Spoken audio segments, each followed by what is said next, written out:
दूसरा चैप्टर में इतना ही हमें समझ आया था कि कांग्रेस का ही हमें दबदबा देखने को मिलता है। इसके साथ ही जस्ट आगे पढ़े थे, हमने जाना था कि कुछ हमारे यहाँ राजनीतिक दल है, जिसमें 6 राजनीतिक दल क्या है, राष्ट्रीय दल है। 6 राजनीतिक दल क्या है, राष्ट्रीय दल। राष्ट्रीय दल वे दल जो पूरे देश स्तर पे चुनाव लड़ सकते हैं। क्षेत्रीय दल या राज्य दल वो जो अपने राज्य भर के लिए क्या करते हैं, चुनाव लड़ते हैं। इसमें 2 ऑब्जेक्टिव मेन पढ़े थे, क्या कौन सा पार्टी राज्य पार्टी होगी, कौन सा पार्टी क्या कहते हैं, राष्ट्रीय पार्टी होगी। ये बात का दर्जा देने वाला कौन है, आपका निर्वाचन आयोग। कौन सा पार्टी का कौन सा चुनाव चिन्ह होगा, ये भी बताने वाला कौन होता है, निर्वाचन आयोग।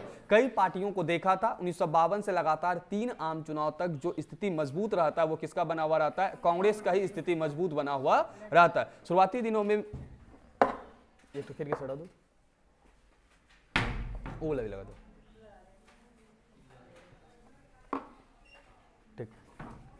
शुरुआती दिनों में कांग्रेस की स्थिति क्या देखने को मिलता है, काफी मजबूत देखने को मिलता है। इसी में हम लोग जो पढ़े थे क्षेत्रीय पार्टी भी देखे थे, और क्षेत्रीय पार्टी देखने के साथ साथ कुछ पार्टी को हमने देखा था और उस पार्टी का कार्यक्रम को भी देखा था। उसी में हम लोग कांग्रेस पार्टी के कार्यक्रम को भी देखे थे और उसी के साथ भारतीय जनता पार्टी के कार्यक्रम को देखे। आज का टॉपिक है कि जितना भी राजनीतिक दल है उसका कुछ ना कुछ सिद्धांत होता है, कुछ ना कुछ उद्देश्य होता है, जिस पर वो पार्टी क्या करती है, कार्य करती है। किसी भी पार्टी के क्या सिद्धांत है या कार्य है, उसके आधार पर पार्टियों को हम लोग कितने भाग में बांटे थे, 4 भाग में। किसके आधार पे, सिद्धांत के आधार पे वो पार्टी बना है तो उसका प्रिंसिपल क्या होगा। प्रिंसिपल का अर्थ ये है कि वो पार्टी किस रास्ते पे चलेगी, उसका क्या उद्देश्य है, उसका क्या उद्देश्य है, उसकी क्या सोच है। उन्हीं के आधार पे टोटल पार्टियों की संख्या कितनी, टोटल जो बांटे थे कितने आधार पे बांटे, 4 आधार था और चारों आधार पढ़ेंगे क्या कौन सा पार्टी को किस श्रेणी में हम लोग रख सकते हैं, कौन सा पार्टी को किस श्रेणी में रख सकते हैं। सिद्धांत के आधार पे राजनीतिक दल को 4 भाग में बांटा गया था। किसके आधार पे, सिद्धांत के आधार पे,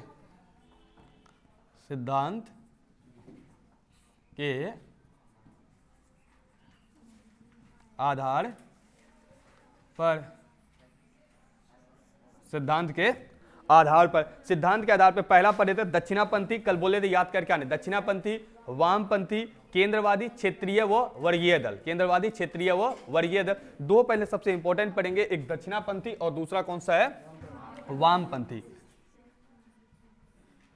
दोनों सबसे ज्यादा भी जो पार्टी है यही दोनों के अंतर्गत देखने को मिलेगा, एक दक्षिणापंथी एक वामपंथी। एक बार डिफिनेशन देख लेते हैं, उसके बाद हम समझा देते हैं, ठीक है। तो ध्यान से देखिए कि दक्षिणापंथी क्या है। ये ऐसे दल हैं जो यथास्थिति को बनाए रखना चाहते हैं। दक्षिणापंथी क्या बोलता है, जैसा है ये कैसा बनाना चाहता है, जैसा है वैसा। यथास्थिति का मतलब है जैसा स्थिति बना है, देश की स्थिति जैसा बना है वैसे बना रखेगा। सुनिए ध्यान से, वे क्रांति या उग्र परिवर्तन का विरोध करते हैं ताकि समाज के उच्च या विशेषाधिकार वर्ग क्या हो, सुरक्षित हो।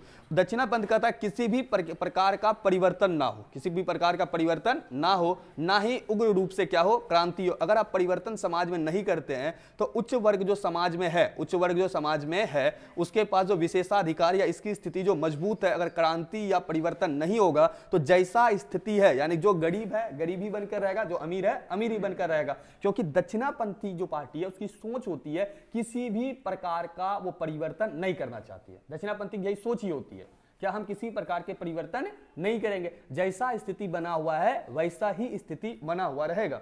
प्रतिक्रियावादी होने के नाते वे किसी धर्म, जाति या नस्ल की उत्तमता को गुणगान करते हैं तथा लोगों को सांप्रदायिकता की भावनाओं को उकसाकर अपनी लोकप्रियता परिचित करते हैं। दक्षिणापंथी की सबसे बड़ा बात यह है कि पार्टी जाति धर्म का गुणगान करता है। किस जाति धर्म का क्या करता है, गुणगान करता है। उसी के आधार पे जातिगत भावना को भड़काकर ये क्या करता है, सत्ता में आता है। यानी कि इसका जो सत्ता पाने का मेन उद्देश्य होता है, दक्षिणापंथी जो भी पार्टी होगी ये सत्ता में आने के लिए किसका प्रयोग करेगी, धर्म का प्रयोग करेगी। किसी एक जाति धर्म का क्या करेगा, गुणगान करेगा। अब सिंपल सी बात है, कौन से पार्टी ये तू चला ले तब पढ़ाते हैं,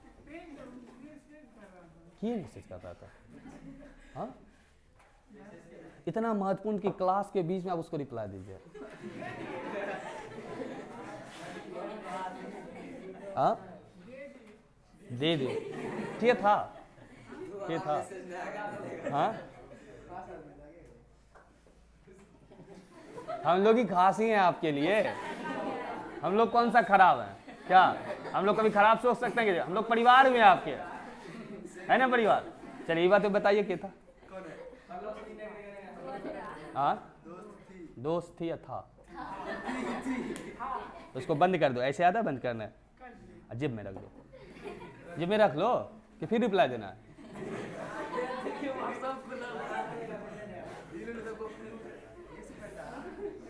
यहाँ पार्टी का बात चल रहा है, यहाँ तुम पार्टी का बात चल रहा है, तुम अपना पार्टी ढूंढने के चक्कर में अलगे पंथी है, दक्षिणापंथी अलगे पंथी, हीरो पंथी में है इधर।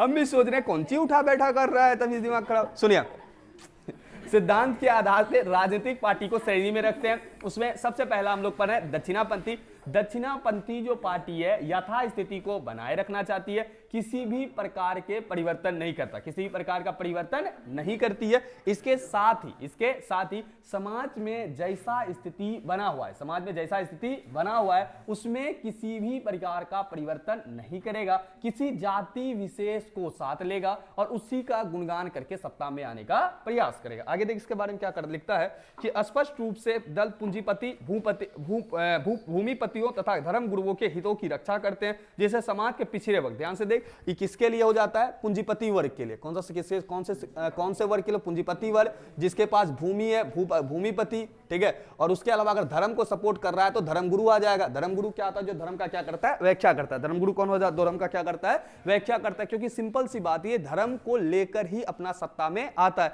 तो धर्म को लेकर जो आता है, अगर ये नीचे वर्ग के व्यक्ति को शिक्षित करेगा, क्या धर्म के आधार पर तब राजनीति हो पाएगा क्या? नहीं, क्योंकि ये शिक्षित करने पे ध्यान नहीं देगा। ये जैसा स्थिति है वैसा ही बनाए रखेगा, उसमें किसी भी प्रकार का परिवर्तन करना नहीं चाहेगी। और अगर सिंपल सी बात है, अगर कोई परिवर्तन नहीं करेगा तो समाज का जो कमजोर वर्ग है, जो पिछड़ा वर्ग है, वो हितों को ठेस पहुंचता है। जैसे इसका एग्जाम्पल दिया गया आपकी किताब में, सबसे पहला भारतीय जनता पार्टी। राज्यों के स्तर पे आ जाता है आपका पंजाब में अकाली दल। ध्यान से देख, इसका एग्जाम्पल में दक्षिणापंथी पार्टी, यहां पर सबसे ज्यादा कमजोर वर्ग कौन देखने मिले? जो कमजोर वर्ग, खास करके अनुसूचित जाति, अनुसूचित जनजाति, जो समाज में नीचे तबका का व्यक्ति है, दक्षिणापंथी में उस पर कोई विशेष ध्यान नहीं दिया जाता है।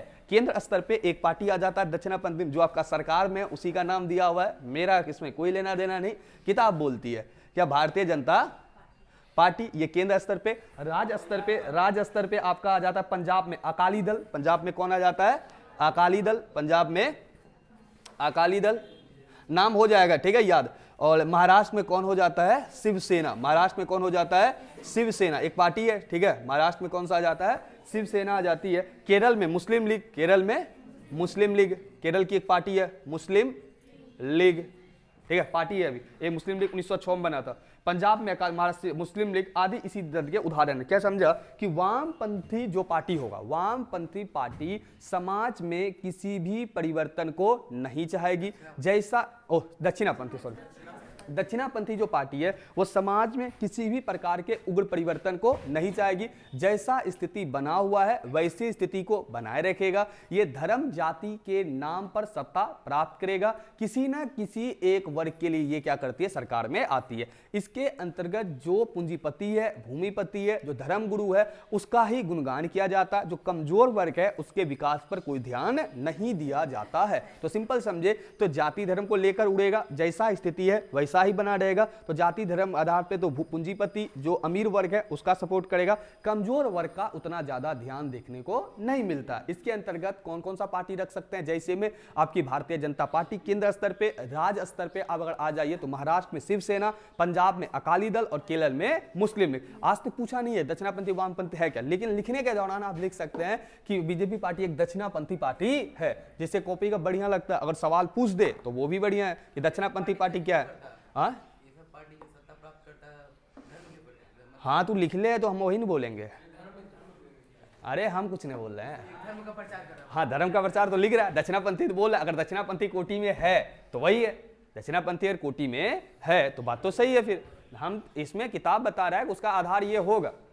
इसमें हम लोग का कोई भी बात यहाँ पर मनगढ़ंत नहीं है। किताब बोल रही है अगर धर्म जाति के आधार पे कर रहा है तो कर रहा है, ठीक है। जैसे गरीब वर्ग को उतना ध्यान नहीं दिया जा रहा है, अब पूंजीपति वर्ग को सही में बढ़ावा मिल रहा है, ये तो सही बात है। पूंजीपति वर्ग को हर एक चीज आप प्राइवेट देखना है, जब प्राइवेट होगा तो वही तो पूंजीपति है, प्राइवेट ही ना।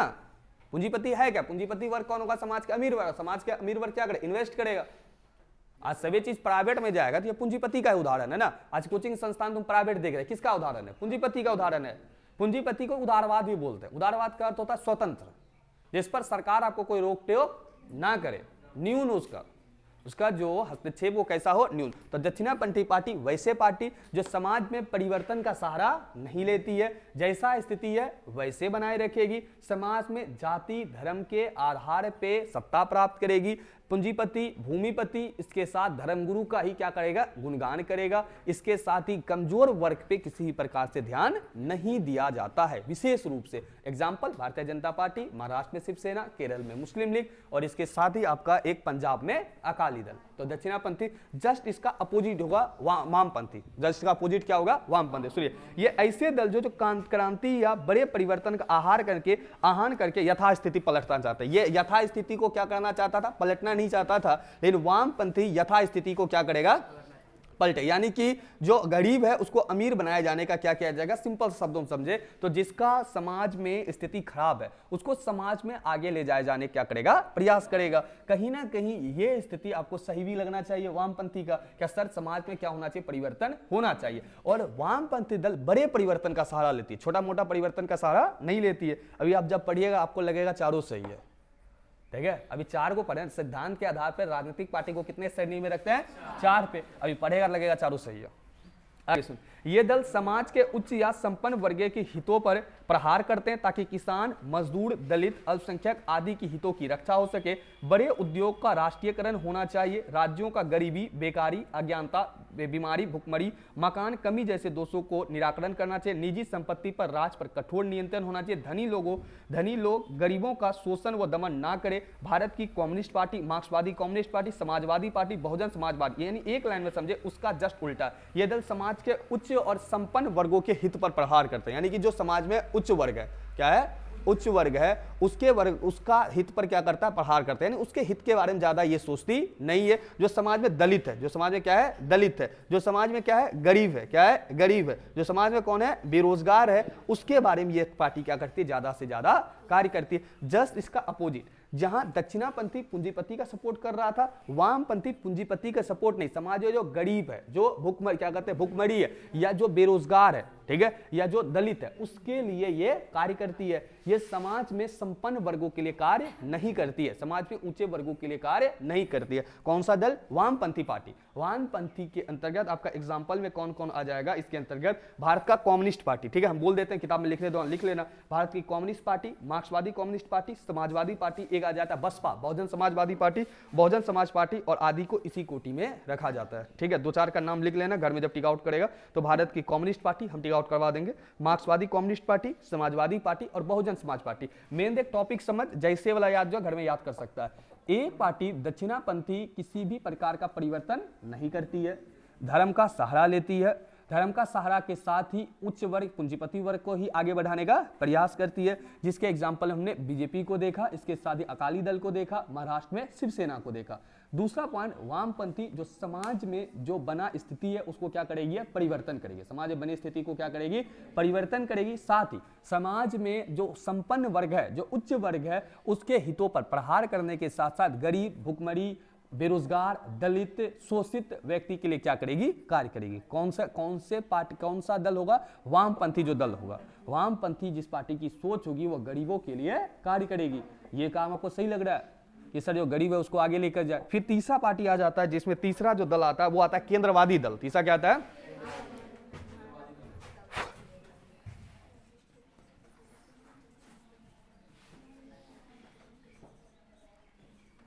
तीसरा कौन आ जाता है, केंद्रवादी दल। ध्यान से देखिए क्या कहता है कि ऐसी पार्टियां ना तो दक्षिणापंथी और ना ही वामपंथी, बल्कि दोनों के बीच में रखा जाए। ये पार्टियां उदारवाद और समाजवाद का मिश्रण। थोड़ा याद रखना, वामपंथी जो है ना अधिकतर समाजवाद को सपोर्ट करता है। किसको सपोर्ट करता है, समाजवाद, यानी कि हर एक चीज पर सरकार का नियंत्रण हो। किसका नियंत्रण हो, सरकार का कठोर नियंत्रण हो। पूंजीपति को छूट नहीं देता, पूंजीपति को छूट नहीं देता, यानी कि निजी पेशा जल्दी चुनने का मौका नहीं देता। कौन नहीं देता, वामपंथी। कहता सब चीज किसके अंडर में हो, सरकार, और सरकार ही विकास करे। समाजवाद में क्या है, सरकारी कल्याण है। पूंजीवाद में व्यक्तिगत कल्याण है या समाज का कल्याण सोचेगा, व्यक्तिगत ना। मान लो हम कोई उद्योग खोलेंगे, कुछ भी खोलेंगे, अपना कल्याण, सबका कल्याण। जब अपना आप कीजिएगा तो पूंजीपति तो वो कहां चल जाएगा, दक्षिणापंथी में। लेकिन वामपंथी क्या बोलता है कि इसमें ज्यादा से ज्यादा किसके पास हो, सरकार के पास।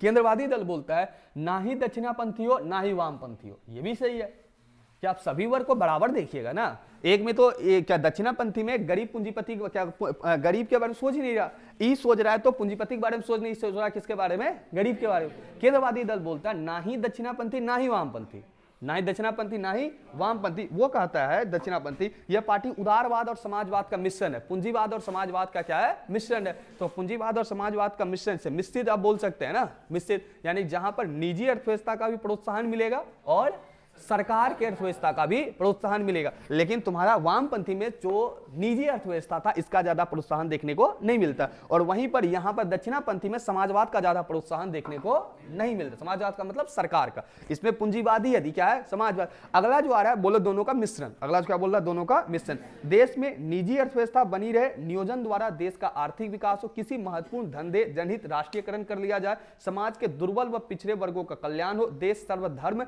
संभाव की व्यवस्था कायम करे, लोकतांत्रिक व्यवस्था को सुदृढ़ बनाए। भारतीय राष्ट्रीय कांग्रेस राष्ट्रवादी कांग्रेस पार्टी, याद रखना भारतीय राष्ट्रीय कांग्रेस की जो चर्चा है वो केंद्रवादी दल था। कैसा था, भारतीय राष्ट्रीय कांग्रेस।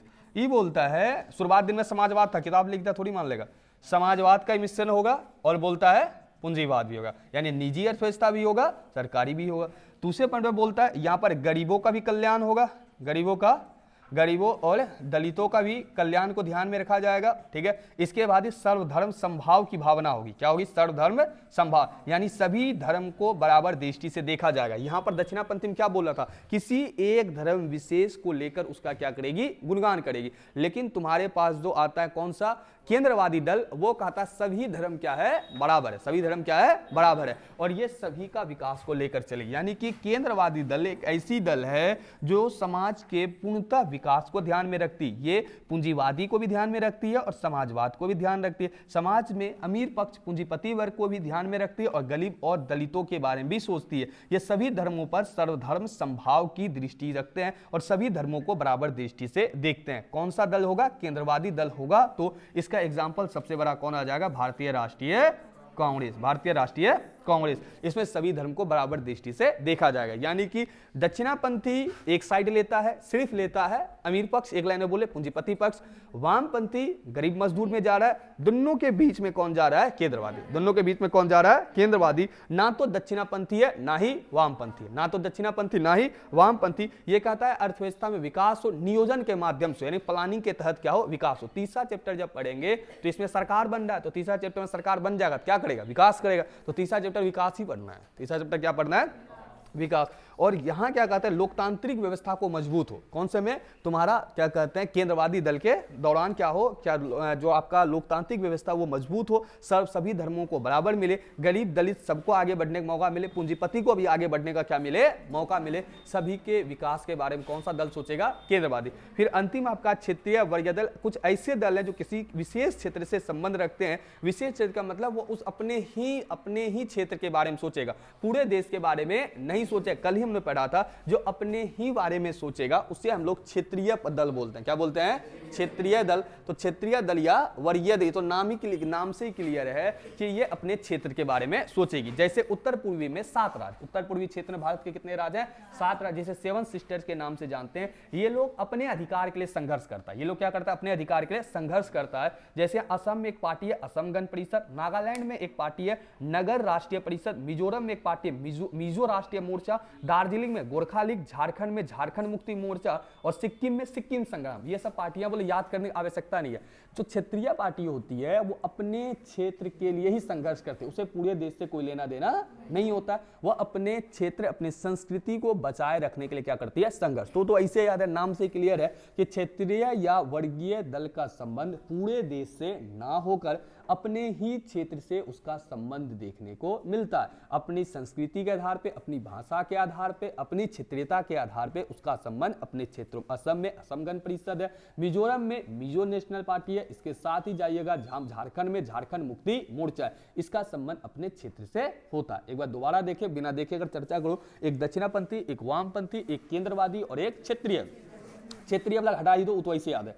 केंद्र क्या कहता है, दक्षिणापंथी में धर्म का मेन आधार है, पूंजीपति भूमिपति के बारे में सोचेगा, धर्म को आधार बनाकर सत्ता प्राप्ति की ओर बढ़ेगा, साथ ही इसमें किसी भी परिवर्तन को ध्यान में नहीं रखा जाएगा। जस्ट अपोजिट वामपंथी, वामपंथी में समाज के गरीब, मजदूर, दलित वर्गों के हित में काम करेगा। इसमें पूंजीपति वर्ग का जो हितों को प्रहार करने के साथ साथ गरीबों के कल्याण के बारे में ज्यादा से ज्यादा बातों को सोचा जाएगा। साथ ही बड़े परिवर्तन को हमेशा सपोर्ट करेगी कौन सी पार्टी? वामपंथी पार्टी। इसके साथ ही केंद्रवादी पार्टी, केंद्रवादी पार्टी ना तो दक्षिणापंथी होती है ना ही वामपंथी होती है, निजी अर्थव्यवस्था के साथ साथ समाजवादी अर्थव्यवस्था का भी प्रोत्साहन करती है। साथ में ही जो आपका केंद्रवादी दल होता है ये सभी धर्म को बराबर दृष्टि से देखता है, सर्वधर्म समभाव की भावना को रखता है, लोकतंत्र को मजबूत करता है। इसका एग्जाम्पल में कौन सा देखे थे? भारतीय राष्ट्रीय कांग्रेस। क्षेत्रीय पार्टी के संबंध क्षेत्र से पढ़ेगा, आसानी से समझ में आएगा। ऐसा कुछ है नहीं जो इसमें समझ आएगा नहीं, ठीक है। एक जाता है अमीरों के पक्ष, एक जाता है गरीबों के पक्ष, एक आता है बीच में, एक जल जाता है अपना क्षेत्र को लेकर, तो उसको याद ही नहीं करना। तो कोई सवाल? क्षेत्रीय वर्गीय दल का संबंध अपने ही क्षेत्र से होगा। जैसे उत्तर पूर्वी राज्य है तो वो अपने धर्म के लिए, अपने संस्कृति के लिए, अपने जाति के लिए, अपने नस्ल के लिए ही क्या करेगा? आंदोलन करेगी। अपने ही क्षेत्र में अपने आप को पहचान देने के लिए वो लोग आंदोलन करता है। उसका पूरा देश से कोई लेना देना नहीं होता। 3 बार तो बताए थे, एक बार पढ़ लीजिएगा, भुला जाता है ना, लूप में फंस जाता है, कहाँ जा है। खुआसा पॉलिटिकल है ना, कहानी नहीं ना, थोड़ा ध्यान देना पड़ता है। घर में पढ़िए, आएगा। किताब एक साथ किताब भी देखे, मेरा भी सुने, तब तो भूलेगा। एक साथ दोनों काम नहीं करना, या हम बोल रहे हैं मेरा ही सुनिए, किताब देख रहे हैं, किताब तो हम बोल रहे हैं, किताब तो देखना ही नहीं है। घर में पढ़िए, नहीं आएगा फिर दोबारा के पूछ लो हमसे आज तो कुछ पूछवे नहीं करता, बोलता कुछ छोड़वे नहीं करते, तो पूछेगा ढेरी सवाल है। अच्छा, एक लगाए थे भाग्य वधु से चिर प्रतीक्षित, याद है ऑब्जेक्टिव? 14-15 अगस्त के मध्यरात्रि को नेहरू के द्वारा दिया गया भाषण को ट्रिस्ट विद डेस्टिनी के नाम से इंग्लिश में जानते हैं। भाग्य वधु से चिर प्रतीक्षित, दीर्घ लघु में सवाल पूछा है उसका, हाँ लघु में, ठीक है, नहीं पॉलिटिकल में, इधर हम देखे थे, ठीक है, वो तो पढ़ा दिया ना। 14-15 अगस्त के मध्यरात्रि को पंडित जवाहरलाल नेहरू के द्वारा दिए गए भाषण को ट्रिस्ट विद डेस्टिनी या भाग्य वधु से चिर प्रतीक्षित के नाम से जानते हैं। तू लोग ध्यान न देता ऑब्जेक्टिव पे, जिस दिन पूछेंगे दे फाड़ देंगे एक एक का।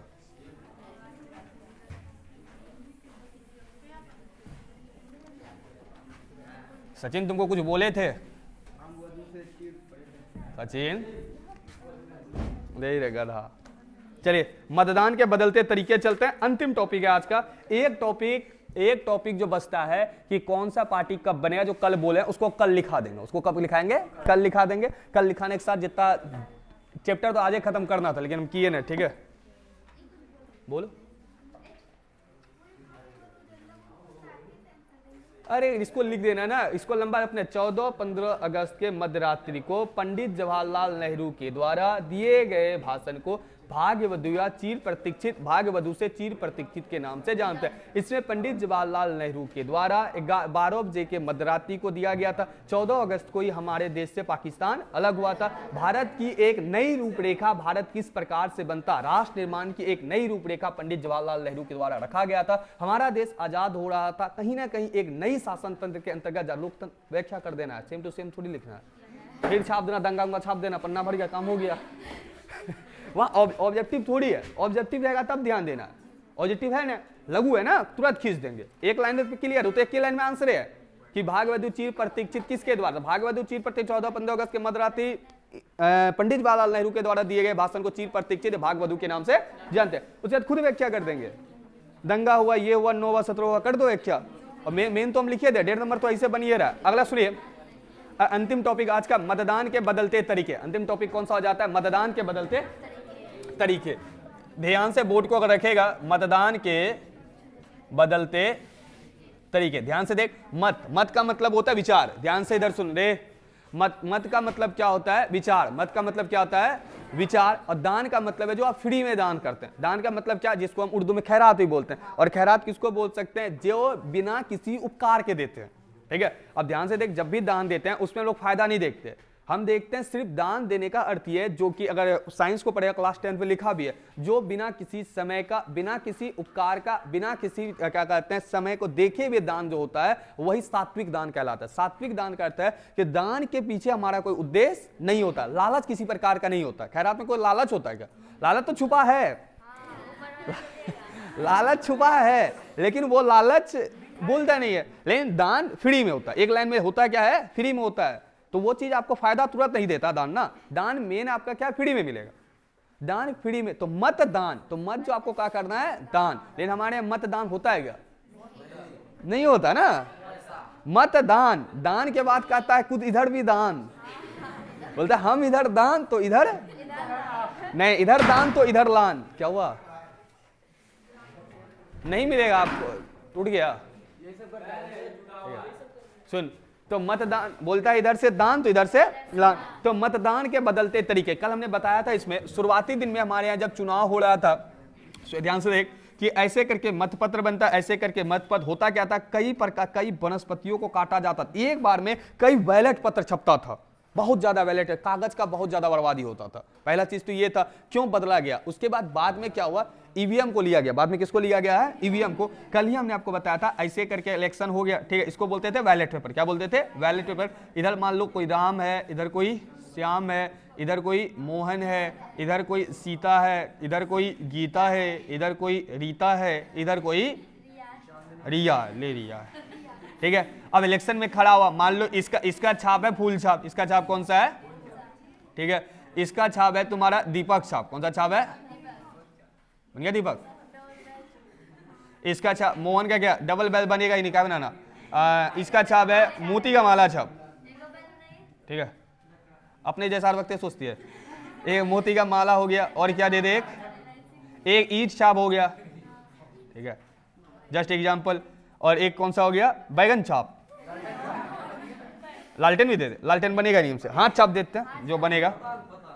हाँ, पतंग देते हैं, पतंग, पतंग ऐसे बनता है ना,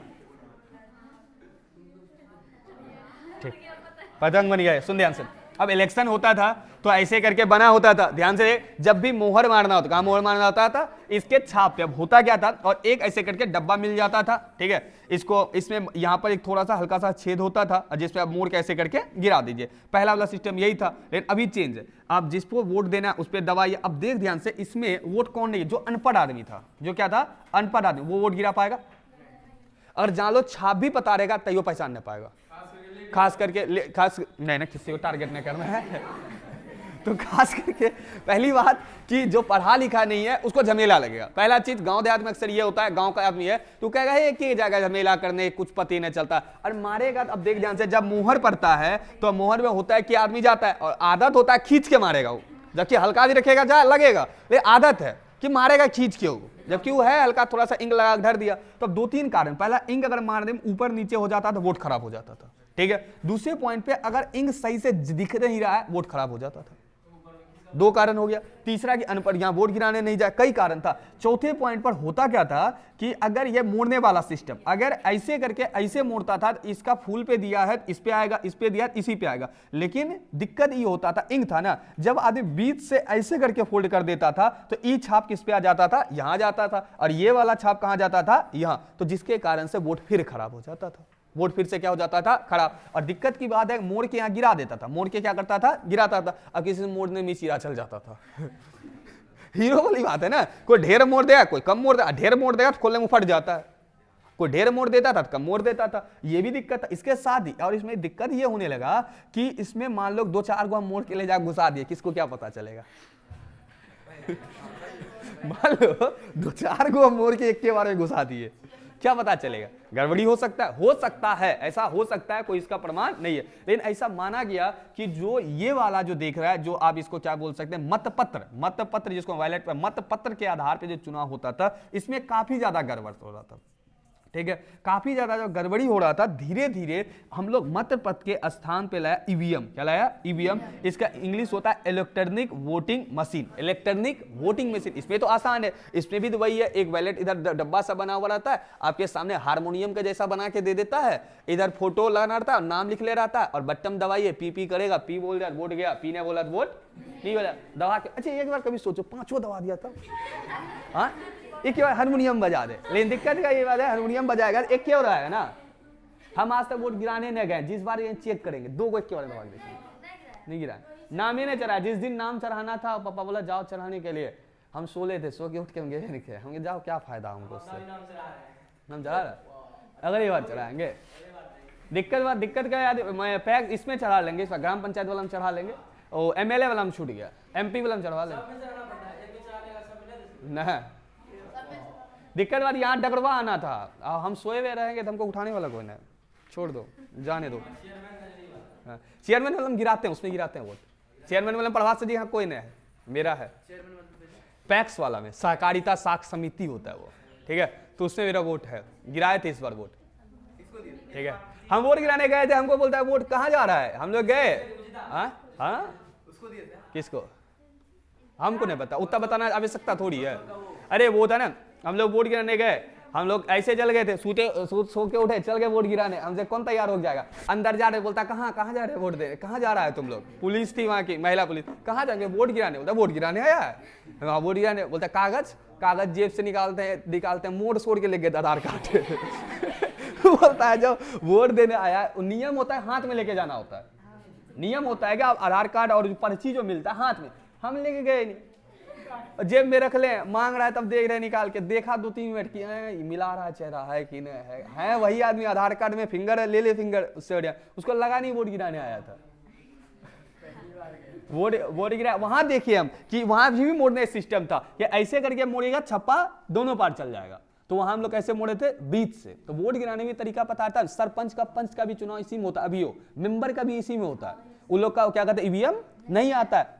ध्यान से देखिए इसमें क्या, एक जो हम बोले हैं, जो पसंद है उसका वोट डाल दीजिए, जो लिखा है किताब एक बार सुन लीजिए। प्रथम आम चुनाव में प्रत्येक मतदान केंद्र पर हर एक उम्मीदवार के लिए एक मतपेटी रखी जाती थी, जिस पर उम्मीदवार का चिन्ह अंकित होता था, और प्रत्येक मतदाता को एक खाली मतपत्र दिया जाता था, जिससे अपनी पसंद के अनुसार अरे ये तो अलग था सिस्टम। शुरुआती दिन में क्या था, जो स्टार्टिंग हुआ था 1952 में हर एक उम्मीदवार के लिए एगो बक्सा, हर एक उम्मीदवार के लिए एगो क्या था, बक्सा, 10 गो खड़ा हुआ 10 गो बक्सा, उसके साथ तुमको एगो खलिया पर्ची देगा, तुमको एगो क्या देगा, खलिया पर्ची में जो गो डब्बा तुमको पसंद है उसमें गिराओ। खतरनाक था ये।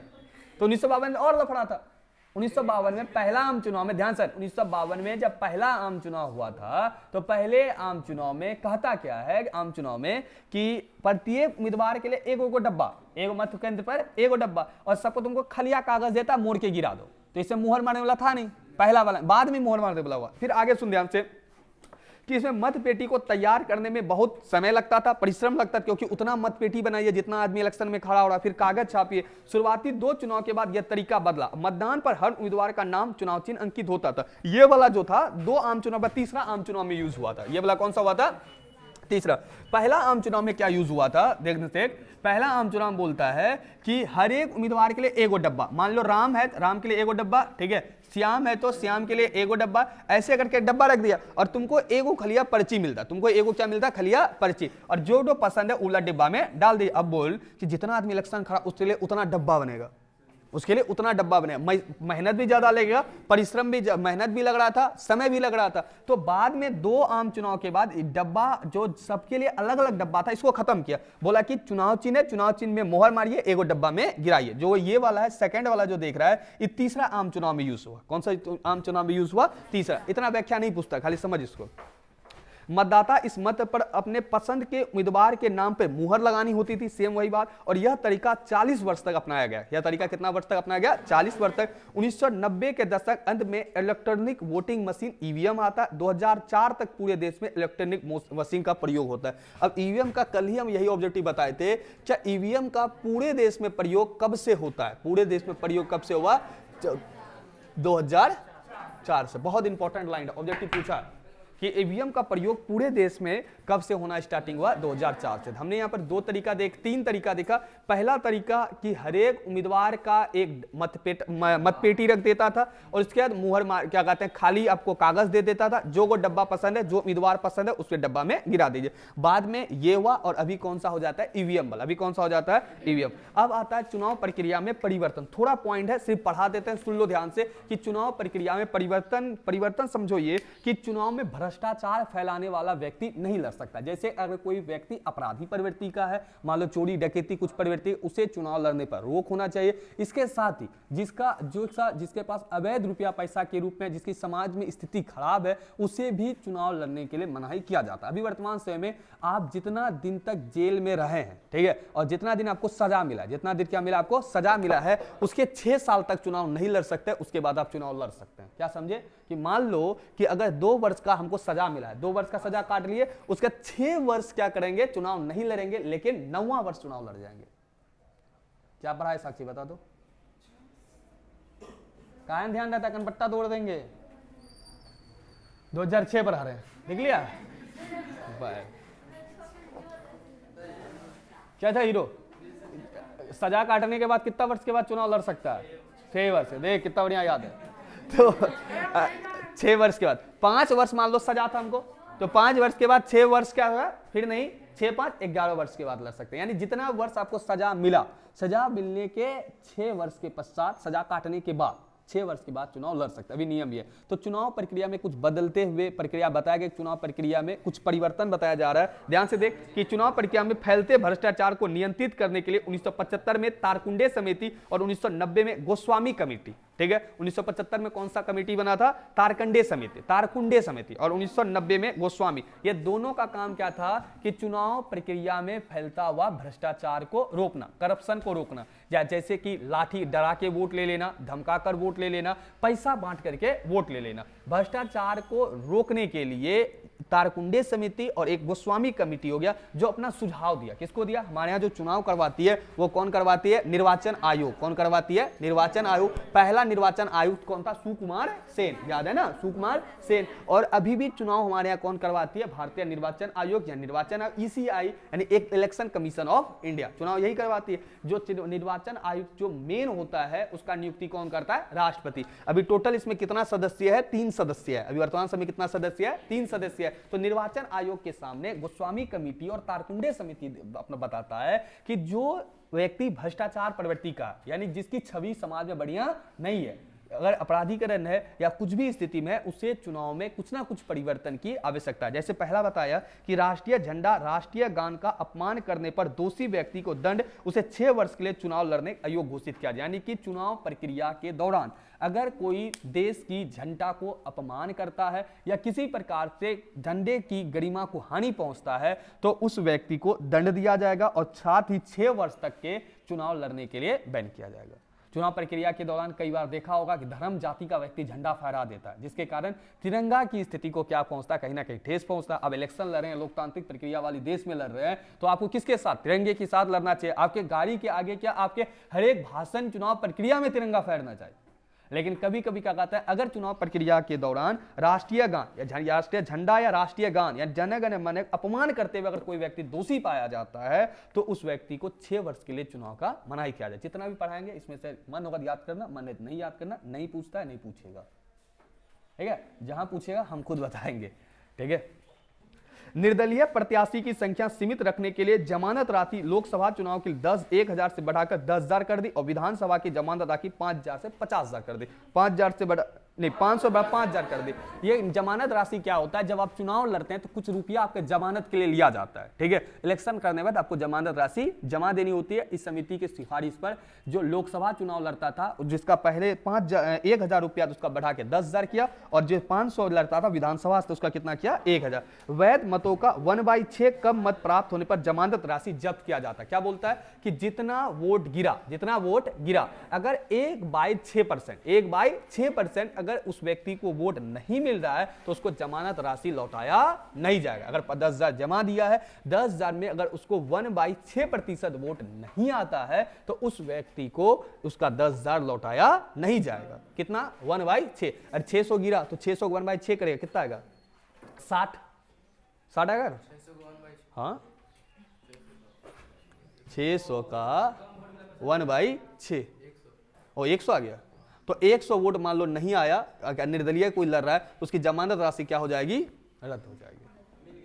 ठीक है, जमानत राशि क्या हो जाएगा, रद्द हो जाएगा। और जमानत राशि उसकी जब्त, यानी उसको मिलने वाला नहीं है वो पैसा, अगर मिलता फिर उसको पैसा घुमा दिया जाए। अगला देख, मान्यता प्राप्त राजनीतिक दल को एक प्रस्तावक की आवश्यकता, जबकि निर्दलीय प्रत्याशी 10। प्रस्तावक ये मतलब ये आदमी इलेक्शन रहा है, इसका प्रस्ताव हम लिख रहे हैं कि ये आदमी बढ़िया, ये आदमी चुनाव लड़ेगा, 10 आदमी इसको सपोर्ट करे, कागज पे लिख के दे, ये प्रस्ताव था। एक प्रत्याशी 2 से अधिक चुनाव क्षेत्र से चुनाव नहीं लड़ेगा। एक प्रत्याशी 2 क्षेत्र से चुनाव लड़ सकता है, कितना से, मान लो हम 22 से लड़ रहे हैं एक, तो दूसरा मान लो चिनपुटिया विधानसभा एक और है, वहां से लड़ना चाहते हैं लड़ सकते हैं। एक आदमी 2 क्षेत्र से लड़ सकता है, लेकिन जब वो आदमी इलेक्शन में जीत जाएगा तो शपथ एक ही जगह लेगा, शपथ एक ही जगह का। चुनाव में एक आदमी कितने जगह से लड़ सकता है, 2। शिवदीप सिंह लांडे 2 जगह से लड़ा था, सर दोनों जगह हार गया बेचारा।